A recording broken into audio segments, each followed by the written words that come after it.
Bismillahirrahmanirrahim. Assalamualaikum warahmatullahi wabarakatuh.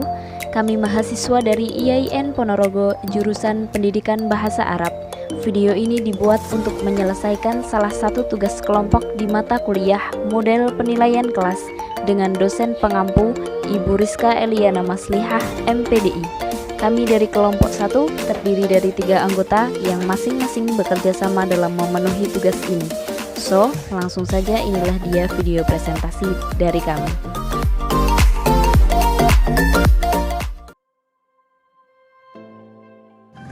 Bismillahirrahmanirrahim. Assalamualaikum warahmatullahi wabarakatuh. Saya Gazia Afifah Rasti, perwakilan dari kelompok 1. Saya di sini akan membahas tentang definisi pengukuran.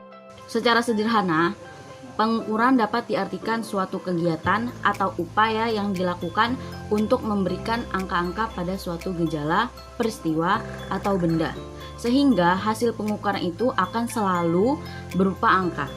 Pengukuran itu alat ukur ada 2, yaitu yang tes maupun non-tes. Seperti ketika kita masuk sekolah, ada yang namanya ujian tulis dan ujian non-tulis.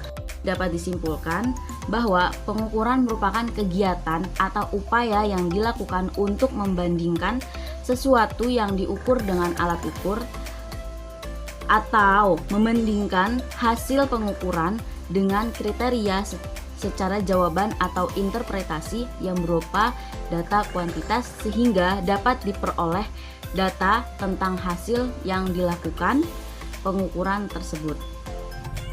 Baik, selanjutnya saya Alfi Hikmatul Husna akan menjelaskan tentang definisi penilaian. Penilaian merupakan bagian penting dari sebuah pembelajaran karena tanpa penilaian, perkembangan kemampuan atau hasil belajar peserta didik tidak akan dapat diketahui secara baik. Ditinjau dari sudut bahasa, penilaian diartikan sebagai proses pembentukan nilai suatu objek. Sedangkan menurut Permendikbud nomor 26 tahun 2016, penilaian adalah proses pengumpulan dan pengolahan informasi untuk mengukur pencapaian hasil belajar peserta didik. Dalam melakukan penilaian harus yakin bahwa pendidikan dapat membawa perubahan bagi diri peserta didik karena ada 2 aspek penting yang harus dilakukan, yaitu yang pertama, mengumpulkan bukti-bukti yang cukup untuk kemudian dijadikan dasar penetapan ada atau tidaknya perubahan dan derajat perubahan yang terjadi. Nah, bukti-bukti yang dikumpulkan tadi seharusnya memenuhi persyaratan tertentu agar dapat dijadikan dasar atau patokan pengambilan keputusan adanya perubahan perilaku dan derajat perubahannya secara adil dan objektif. Nah, apa sih tujuan penilaian? Tujuan penilaian itu yang pertama, menilai kemampuan individual melalui tugas tertentu. Yang kedua, menentukan kebutuhan pembelajaran. Yang ketiga, membantu dan mendorong siswa.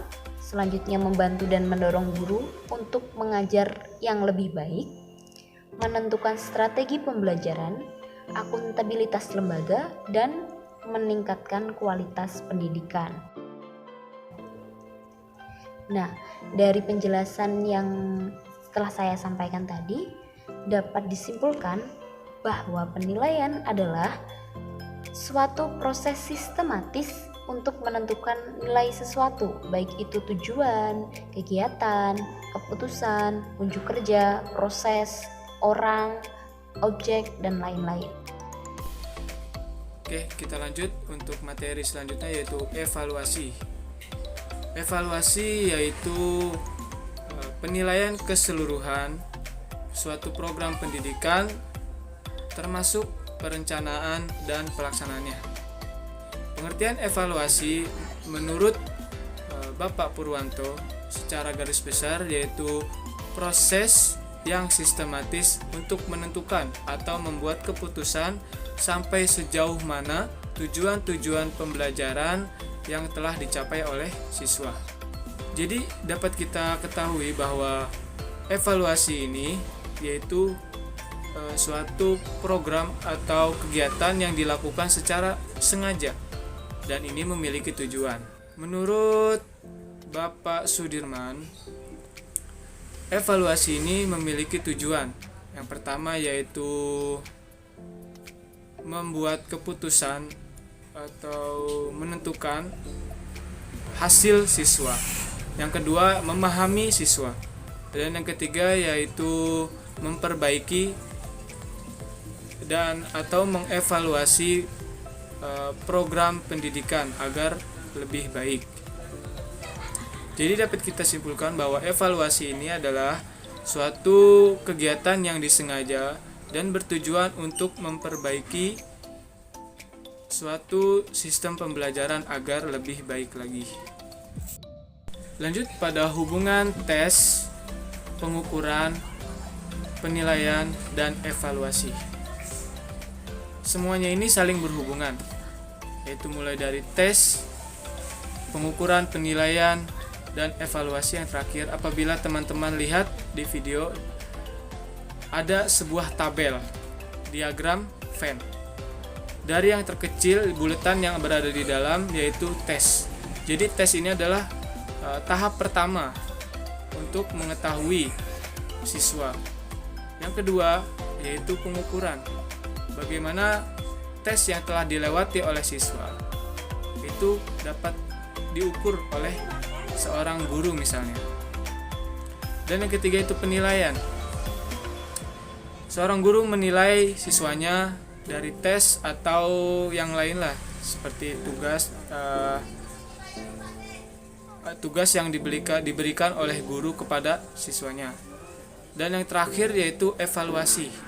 Evaluasi itu mencakup seluruhnya, termasuk tes, pengukuran, dan penilaian. Selanjutnya ada ruang lingkup evaluasi pembelajaran. Ruang lingkup evaluasi pembelajaran ini berkaitan dengan cakupan objek evaluasi itu sendiri. Jadi evaluasi pembelajaran itu mencakup apa aja sih? Nah, yang pertama, evaluasi domain hasil belajar. Di evaluasi domain hasil belajar ini, yang dinilai, yang dievaluasi adalah capaian kognitif, afektif, dan psikomotorik. Selanjutnya, evaluasi sistem pembelajaran. Di evaluasi sistem pembelajaran ini, yang dievaluasi adalah program pembelajarannya, proses pelaksanaan pembelajarannya sudah baik atau belum, dan hasil pembelajarannya apakah sudah mencapai tujuan. Selanjutnya, evaluasi proses dan hasil belajar. Nah, yang di atas tadi kan hasil belajarnya saja yang dievaluasi. Nah, di sini ada proses dan hasil belajar. Jadi prosesnya juga dievaluasi. Hampir sama sih sebenarnya. Jadi yang dievaluasi ada sikap, pengetahuan dan pemahaman, kecerdasan, perkembangan jasmani, dan keterampilan. Selanjutnya ada evaluasi penilaian berbasis kelas. Apa aja yang dinilai, apa aja yang dievaluasi di penilaian berbasis kelas ini? Ya, yang pertama kompetensi dasar mata pelajaran, yang kedua kompetensi rumpun pelajaran, yang ketiga kompetensi lintas kurikulum, yang keempat kompetensi lulusan, dan yang terakhir keterampilan hidup. Ya, saya di sini akan membahas kembali materi tentang standar penilaian pendidikan dalam perspektif Standar Nasional Pendidikan. Standar Nasional Pendidikan yang dirumuskan dalam Peraturan Pemerintah Nomor 19 Tahun 2005 pada dasarnya merupakan kriteria minimal tentang sistem pendidikan di Indonesia. Pada beberapa pasal dari Undang-Undang Sistem Pendidikan Nasional atau biasa disebut dengan Sisdiknas, diamanahkan perlunya standar nasional pendidikan yang terdiri atas standar isi, proses, kompetensi lulusan, tenaga kependidikan, sarana dan prasarana, pengelolaan, pembiayaan, dan penilaian pendidikan yang harus ditingkatkan secara berencana dan berkala. Dalam lingkup sasaran penilaian, itu ada 3 komponen yang harus diperhatikan. Yang pertama ada program pendidikan, ada proses pelaksanaannya, Dan yang terakhir itu adalah hasil dari apa yang telah dicapai. Yang pertama kita akan bahas tentang program pendidikan.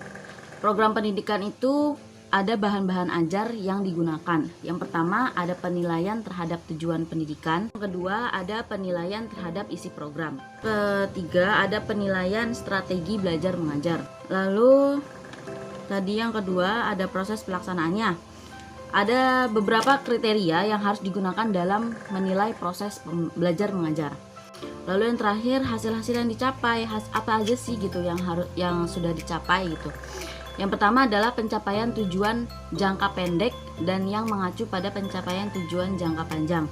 Dalam jangka pendek yang dinilai adalah dari tingkat penguasaan terhadap tujuan-tujuan khusus yang ingin dicapai dalam unit-unit program yang relatif terbatas dan titik beratkan pada kemampuan kognitif pada taraf pengetahuan dan pemahaman. Aspek perilaku yang dinilai adalah kemampuan kognitif yang lebih tinggi seperti kemampuan aplikasi sintesis dan analisis. Ya, itu tadi teman-teman presentasi dari kelompok 1. Kurang lebihnya kami mohon maaf. Billahi taufiq wal hidayah. Wassalamualaikum warahmatullahi wabarakatuh.